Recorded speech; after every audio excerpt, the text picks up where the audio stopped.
হবে না খারাপ, মুয়াজ্জিনকে জ্ঞানী হতে হবে না জাহেল, মুয়াজ্জিনকে সঠিকভাবে আজান দিতে শিখতে হবে কি হবে না? আজান দাও, কোনো অপরাধ নাই, আজান দিলে নেকি আছে, তবে আজান দেওয়ার আগে মৌলভী সাহেবের কাছে গিয়ে প্র্যাকটিসটা করে নিতে হবে। Practice makes a man perfect. আপনি যখন কয়েকদিন প্র্যাকটিস করবেন আপনার আওয়াজ শুদ্ধ হয়ে যাবে, আজান শুদ্ধ হয়ে যাবে। কথা বোঝা গেল ভাই? কথা বোঝা গেল? এবার কেউ খারাপ আজান দিচ্ছে, ভুলভাল আজান দিচ্ছে, তারপরেও এই সমাজের মানুষ কিছু বলছে না। প্রত্যেকটা সমাজের মানুষ গুনাহগার হয়ে যাবে।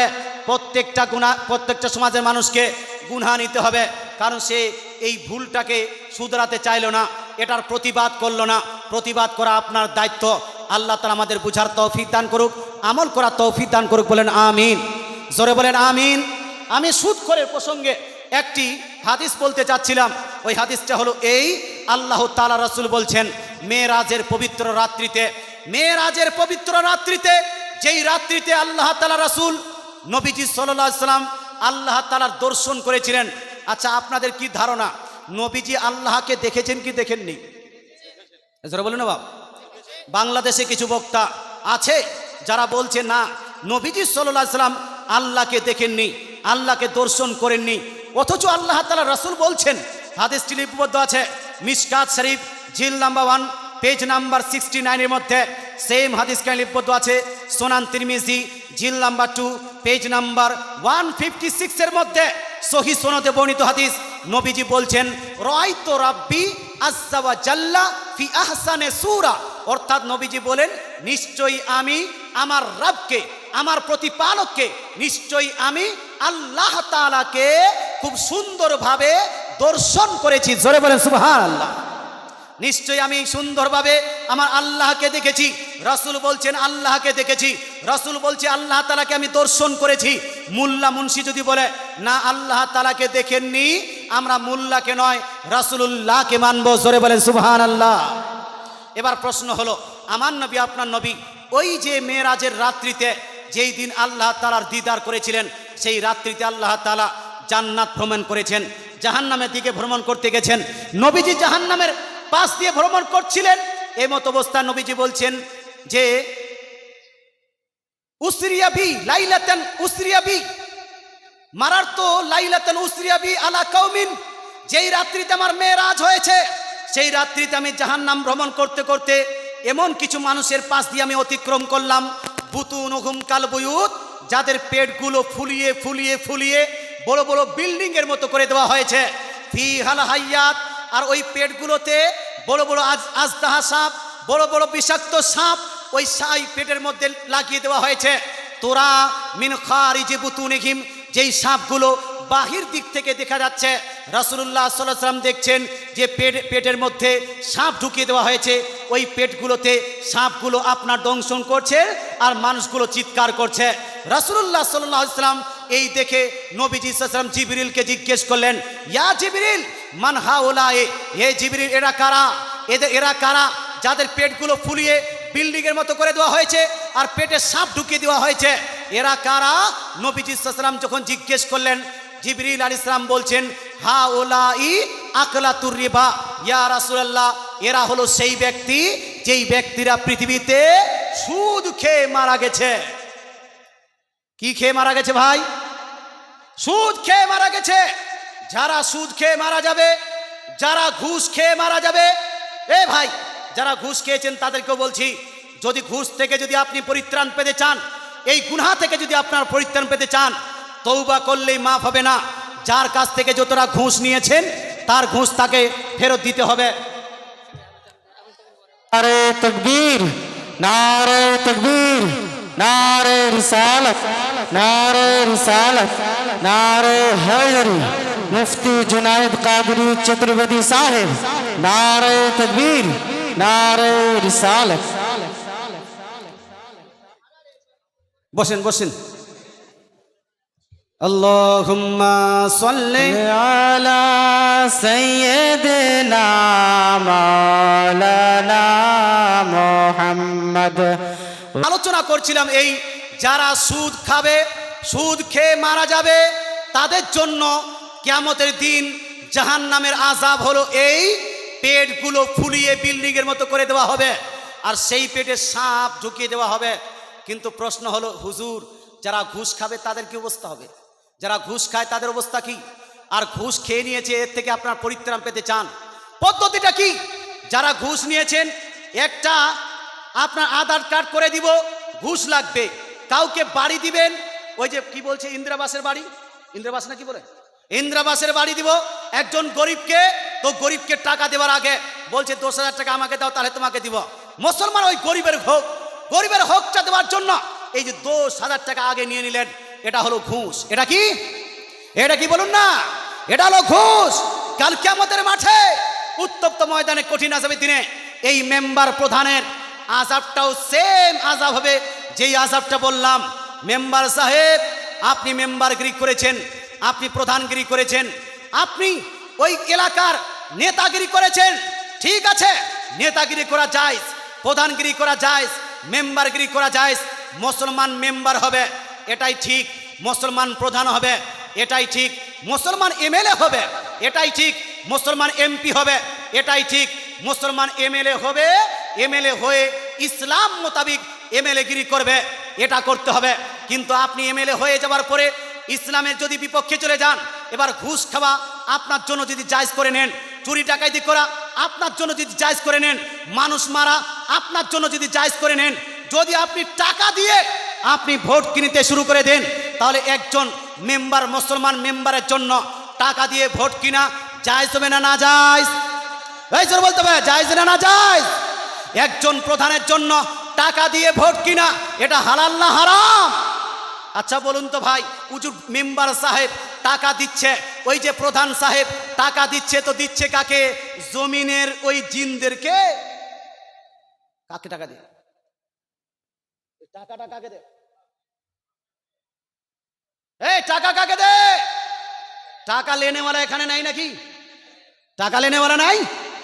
মুসলমান আমাদের দেশে মেম্বার সাহেব টাকা দিবার সুযোগ আপনার কারণেই পেয়েছে।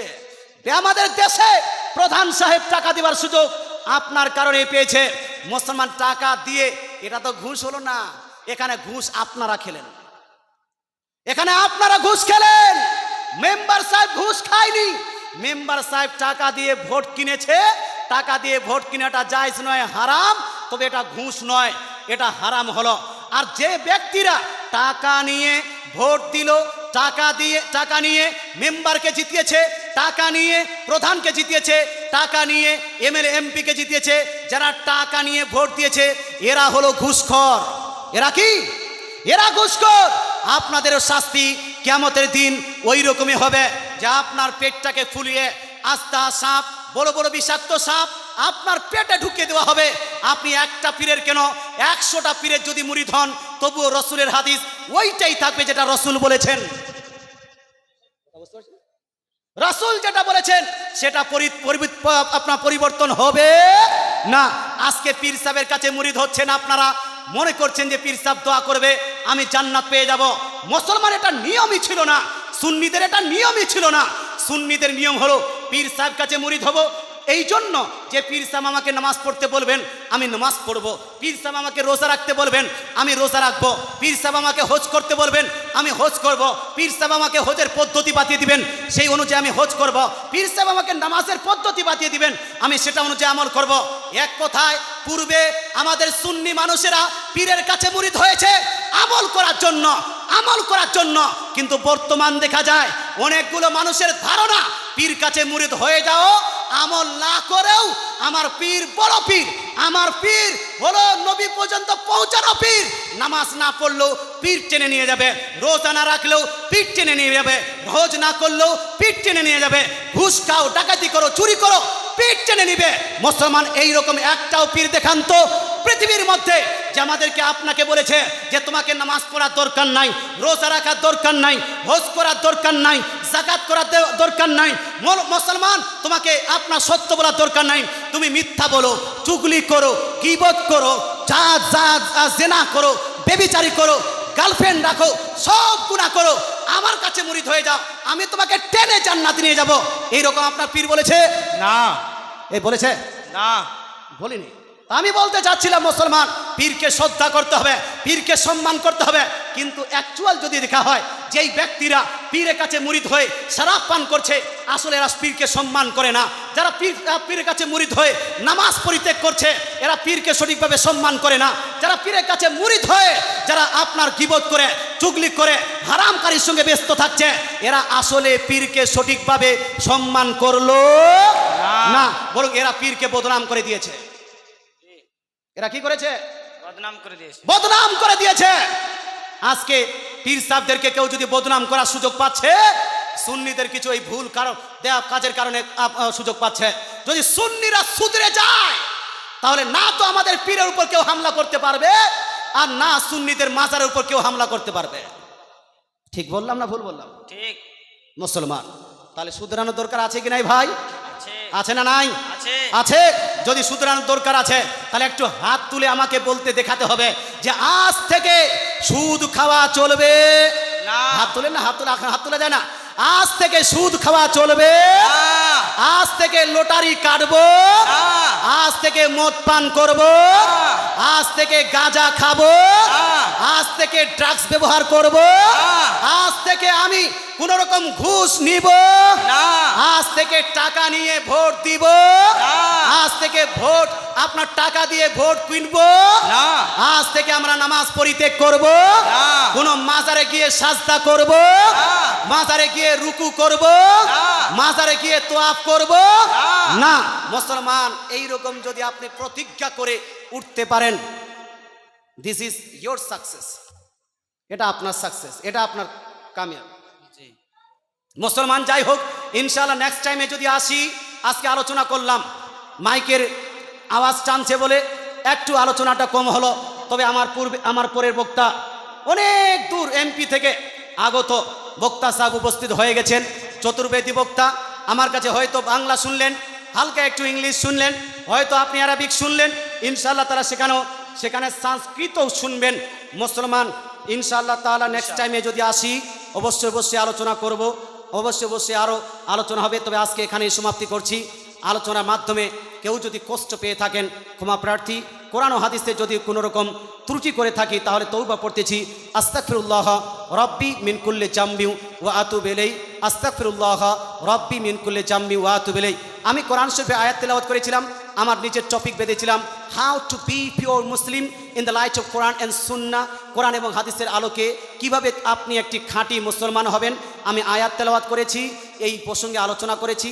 এই আলোচনার উপর আমল করবেন, ইনশাআল্লাহ তাআলা খাঁটি মুসলমান হয়ে যাবেন। ভালো থাকুন, সুস্থ থাকুন। ওয়ামা আলাইনা ইল্লাল বালাগ। আসসালামু আলাইকুম ওয়া রাহমাতুল্লাহি ওয়া বারাকাতুহু। আল্লাহুম্মা সাল্লি আলা সাইয়্যিদিনা মাওলানা মুহাম্মদ আয়দা মা ফিল মিল্লাহ সালাতান দাইমা বিদা মুলকিল্লাহ। রব্বানা তাকাব্বাল মিন্না ইন্নাকা আনতাস সামিউল আলিম ওয়া তুব আলাইনা ইন্নাকা আনতাত তাওয়াবুর রহিম। ওয়া সাল্লাল্লাহু তাআলা আলা খায়রি খালকিহি মুহাম্মাদিন ওয়া আলিহি ওয়া আসহাবিহি আজমাইন বিরহমাতিকা ইয়া আরহামার রাহিমিন বিহাক্কি লা ইলাহা ইল্লাল্লাহু মুহাম্মাদুর রাসূলুল্লাহ সাল্লাল্লাহু তাআলা আলাইহি ওয়া আলিহি ওয়া সাহবিহি ওয়া সাল্লাম।